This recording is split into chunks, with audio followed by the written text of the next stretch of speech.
അല്ല മോനെ, കുറ്റങ്ങൾ മാത്രമേ ഉണ്ടാവുള്ളൂ. എന്നിട്ട് അമ്മമാർക്ക് മക്കള് കല്യാണം കഴിച്ചത് തന്നെയാ അമ്മമാര് കേൾക്കേണ്ടി വരും. എനിക്കത് അറിയാം കേട്ടോ.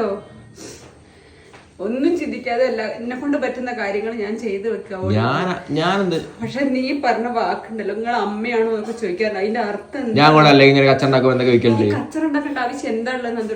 കച്ചറുണ്ടാക്കേണ്ട ആവശ്യം എന്താണ്? നീ എന്തിനാ വർത്താനം പറയേണ്ട ആവശ്യമുള്ളത്? ഈ ഒന്ന് പറഞ്ഞുണ്ടാ, എന്തിനാ ഈ വർത്താനം പറയേണ്ട ആവശ്യമുള്ളത് മോനെ? ഈ എന്തിനാ അങ്ങനെ പറയേണ്ട ആവശ്യമുള്ളത്? എനിക്ക് അറിയിട്ട് ചോദിക്കാം, എന്തിനാ അങ്ങനത്തെ ഒരു വാക്ക് പറയേണ്ട ആവശ്യം? ഞാൻ ഒന്നും ചിന്തിച്ചില്ല. ഈ ചിന്തിക്കാതെ വർത്താനം പറയണ്ട മോനെ. ഇതൊക്കെ ഉണ്ടല്ലോ എപ്പോഴും പറയണ എന്താ അറിയോ, മക്കൾ നല്ലതുണ്ടല്ലോ. മക്കളൊക്കെ വളർന്നു കഴിഞ്ഞു കഴിഞ്ഞാല് കല്യാണമൊക്കെ കഴിയുമ്പോൾ മാറി താമസിക്കാന്ന് ഇപ്പൊ ഇങ്ങനെ പറയുന്നുണ്ടല്ലോ, അതായിരിക്കും നല്ലത് മോനെ. സത്യമായിട്ടും അതാ നല്ല കേട്ടോ. എനിക്ക് ഭയങ്കര സങ്കടമായി. അങ്ങനത്തെ വാക്കൊന്നും പറയുന്നുണ്ട് കേട്ടോ. അങ്ങനത്തെ വാക്കൊന്നും പറയാൻ പാടില്ല. വിചാരിച്ചിട്ടുമില്ല, അങ്ങനെ ഉദ്ദേശിച്ചിട്ടുമല്ല പറഞ്ഞേ. ഒന്നും ഉദ്ദേശിച്ചിട്ടുമില്ല. ഞാൻ വെറുതെ ഓള് നീക്കട്ടെ നേരത്തെ വിചാരിച്ച മാത്രമേ പറഞ്ഞുള്ളൂ. അത്രയുള്ള എന്റെ കൺസെപ്റ്റ്. ഞാൻ ചെയ്യുന്നത് ശരിയാണോ തെറ്റാണോ ആ കാര്യങ്ങളെ ഞാൻ ചിന്തിക്കേണ്ടതുള്ളൂ. ഭക്ഷണമാക്കി കൊടുത്തില്ലെങ്കിൽ ഞാൻ ചെയ്യുന്നത് തെറ്റാ. ഞാൻ ഓടി നടന്ന് ഞാനൊക്കെ ആക്കി വെച്ച് പാത്രം കഴുകിയില്ലെങ്കിൽ ഇപ്പൊ കൈക്ക് ചൊറിച്ചിലുള്ളതുകൊണ്ട്. സ്വന്തം അമ്മയുടെ കണ്ണുനീര് വിറ്റ് കാശാക്കുന്ന മകൻ സ്വന്തം കുടുംബത്തിലെ കാര്യങ്ങൾ ഇപ്പോൾ ഒരുപാട് നമ്മൾ കാണുന്നുണ്ട്. ഏറ്റവും കൂടുതൽ ഫാമിലി വ്ളോഗേഴ്സാണ്. അവരുടെ കുടുംബത്തിൽ നടക്കുന്ന കുഞ്ഞു കുഞ്ഞു കാര്യങ്ങൾ പെരുപ്പിച്ച് കാണിച്ച് വീഡിയോ എടുത്ത് അപ്ലോഡ് ചെയ്യുക. അതിൽ നിന്ന് കിട്ടുന്ന റീച്ചും അതിൽ നിന്ന് കിട്ടുന്ന ഡോളറുമാണ് ഇവരുടെ ലക്ഷ്യം. അതിനകത്ത് അമ്മയെന്നോ പെങ്ങളെന്നോ അമ്മുമ്മയെന്നോ എന്നൊന്നുമില്ല. ആരുടെ കണ്ണീര് കാണിച്ചിട്ടാണെങ്കിലും കാണികളെ മണ്ടന്മാരാക്കി നല്ല രീതിയിൽ റീച്ച് ഉണ്ടാക്കുക, അതിൽ നിന്നും നല്ല രീതിയിൽ ഏണിങ്സ് ഉണ്ടാക്കുക എന്നുള്ളൊരു ലക്ഷ്യമായിട്ടാണ് ഇവറ്റകൾ വന്നിട്ടുള്ളത്. ഈ ഒരു വീഡിയോ കണ്ടപ്പോൾ എനിക്ക് ശരിക്കും നല്ല രീതിയിൽ സങ്കടം തോന്നി. ആ അമ്മ കണ്ണുനീരോടുകൂടി പറയുന്ന വാക്കുകൾ ഇതുപോലും എടുത്ത് ബ്ലോഗാക്കി കോണ്ടന്റ് ആക്കിയിരിക്കുകയാണ് അവരുടെ മകൻ നന്ദൂട്ടൻ.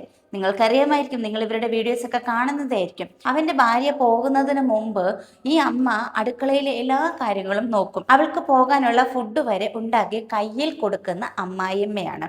ഫുഡ് ഉണ്ടാക്കി രാവിലെ മരുമകളെ പറഞ്ഞു വിടുന്ന നല്ല സ്നേഹനിധിയായ അമ്മായിയമ്മ.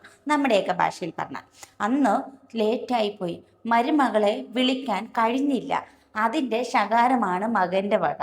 അപ്പം മകന്റെ വാക്കുകൾ അമ്മയുടെ നെഞ്ചിൽ തട്ടിയിട്ടാവാം ആ കണ്ണിൽ നിന്ന് കണ്ണുനീര് വന്ന് ആ നെഞ്ചിൽ നിന്നും വന്ന വാക്കുകൾ വളരെയധികം സങ്കടത്തോടെയുള്ള, അതുപോലും വിറ്റ് ബ്ലോഗാക്കി കാശുണ്ടാക്കുന്ന മകനെ എന്ത് പേരിട്ട് വിളിക്കണം? കുറച്ചെങ്കിലും ഉളുപ്പുണ്ടോ?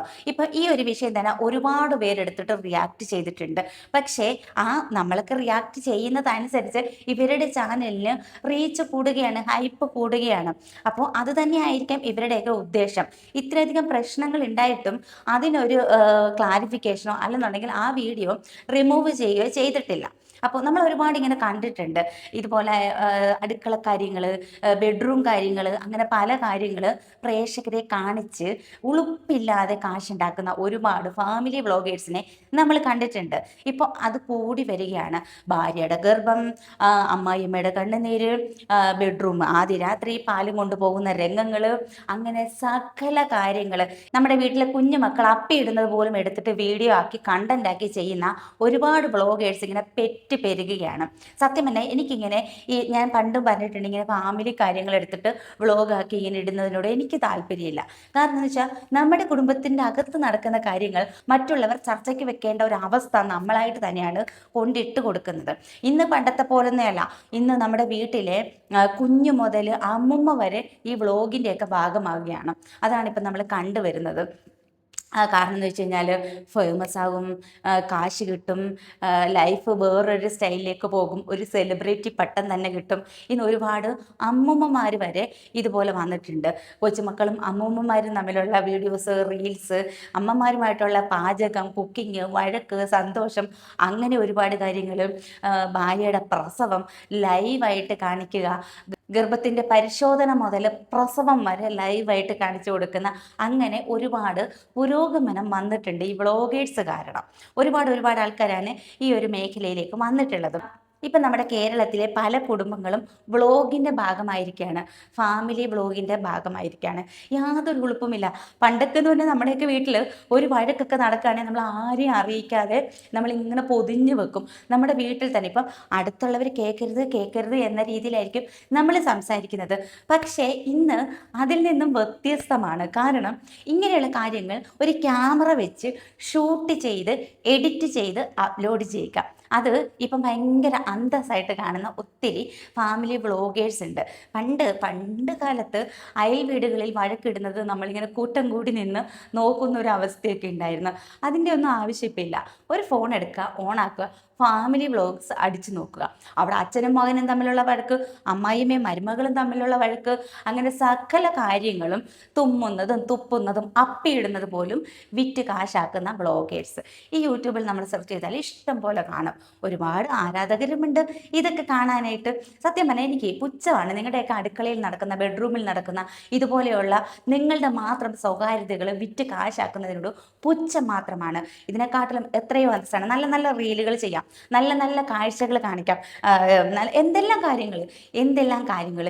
ഈ ഇതുപോലെയുള്ള വൃത്തികേടുകൾ, ഇതുപോലെ സങ്കടങ്ങൾ, അമ്മായിയമ്മയെ വഴക്ക് പറയുന്നത്, അമ്മയെ വഴക്ക് പറയുന്നത്, അമ്മയെ കരയിക്കുന്ന ഇതുപോലെയുള്ള കാര്യങ്ങൾ കാണിച്ചിട്ട് സമൂഹത്തിന് നിങ്ങൾ എന്ത് നേട്ടമാണ് ഉണ്ടാക്കി കൊടുക്കുന്നത്? പുതിയ തലമുറയ്ക്ക് നിങ്ങൾ എന്ത് മെസ്സേജാണ് കൊടുക്കുന്നത്? സത്യം പറഞ്ഞാൽ പുച്ഛം തോന്നുകയാണ് ഇന്നത്തെ തലമുറയോട്. ഇത്രയ്ക്കും തരം താണിരിക്കുകയാണ് നമ്മുടെ ഇന്നത്തെ തലമുറ. കഷ്ടം. കാശിന് വേണ്ടിയിട്ടും റീച്ചിന് വേണ്ടിയിട്ടും എന്ത് വൃത്തികേടും പറയാൻ അവരെ പ്രാപ്തിയാക്കിയിട്ടുണ്ട്. അതിന് കൂട്ടു നിൽക്കാൻ അച്ഛനും അമ്മമാരും അങ്ങനെ ഒരുപാട് പേര് ഉണ്ട് എന്നുള്ളതാണ് വളരെ സങ്കടകരം. അല്ല മോനെ, കുറ്റങ്ങൾ മാത്രമേ ഉണ്ടാവുള്ളൂ എന്നിട്ട് അമ്മമാർക്ക്. മക്കള് കല്യാണം കഴിച്ചത് തന്നെയാ അമ്മമാര് കേൾക്കേണ്ടി വരും. എനിക്കത് അറിയാം കേട്ടോ. ഒന്നും ചിന്തിക്കാതെ അല്ല എന്നെ കൊണ്ട് പറ്റുന്ന കാര്യങ്ങൾ ഞാൻ ചെയ്തു വെക്കുക. പക്ഷെ നീ പറഞ്ഞ വാക്കുണ്ടല്ലോ, നിങ്ങൾ അമ്മയാണോ എന്നൊക്കെ ചോദിക്കാറുണ്ട്. അതിന്റെ അർത്ഥം കച്ചറുണ്ടാക്കേണ്ട ആവശ്യം എന്താണുള്ളത്? ആവശ്യം എന്താണ്? നീ എന്തിനാ വർത്താനം പറയേണ്ട ആവശ്യമില്ല. ഈ ഒന്ന് പറഞ്ഞുണ്ടാ, എന്തിനാ ഈ വർത്താനം പറയേണ്ട ആവശ്യമുള്ളത് മോനെ? ഈ എന്തിനാ അങ്ങനെ പറയേണ്ട ആവശ്യമുള്ളത്? ഞങ്ങൾക്ക് അറിയിട്ട് ചോദിക്കാം, എന്തിനാ അങ്ങനത്തെ ഒരു വാക്ക് പറയേണ്ട ആവശ്യം?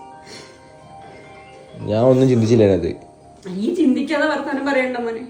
ഇതൊക്കെ ഉണ്ടല്ലോ എപ്പോഴും പറയണത് എന്താ അറിയോ, മക്കൾ നല്ലതുണ്ടല്ലോ. മക്കളൊക്കെ വളർന്നു കഴിഞ്ഞു കഴിഞ്ഞാല് കല്യാണമൊക്കെ കഴിയുമ്പോൾ മാറി താമസിക്കാന്ന് ഇപ്പൊ ഇങ്ങനെ പറയുന്നുണ്ടല്ലോ, അതായിരിക്കും നല്ലത് മോനെ. സത്യമായിട്ടും അതാ നല്ല കേട്ടോ. എനിക്ക് ഭയങ്കര സങ്കടമായി. അങ്ങനത്തെ വാക്കൊന്നും പറയുന്നുണ്ട് കേട്ടോ. അങ്ങനത്തെ വാക്കൊന്നും പറയാൻ പാടില്ല മോനെ. വിചാരിച്ചിട്ടുമില്ല, അങ്ങനെ ഉദ്ദേശിച്ചിട്ടുമല്ല പറഞ്ഞേ. ഒന്നും ഉദ്ദേശിച്ചിട്ടുമില്ല. ഞാൻ വെറുതെ ഓള് നീക്കട്ടെ നേരത്തെ എന്ന് വിചാരിച്ച മാത്രമേ പറഞ്ഞുള്ളൂ. അത്രയാണ് നിന്റെ കൺസെപ്റ്റ്. ഞാൻ ചെയ്യുന്നത് ശരിയാണോ തെറ്റാണോ ആ കാര്യങ്ങളെ ഞാൻ ചിന്തിക്കേണ്ടതുള്ളൂ. ഭക്ഷണമാക്കി കൊടുത്തില്ലെങ്കിൽ ഞാൻ ചെയ്യുന്നത് തെറ്റാ. ഞാൻ ഓടി നടന്ന് ഞാനൊക്കെ ആക്കി വെച്ച് പാത്രം കഴുകിയില്ലെങ്കിൽ ഇപ്പൊ കൈക്ക് ചൊറിച്ചിലുള്ളതുകൊണ്ട്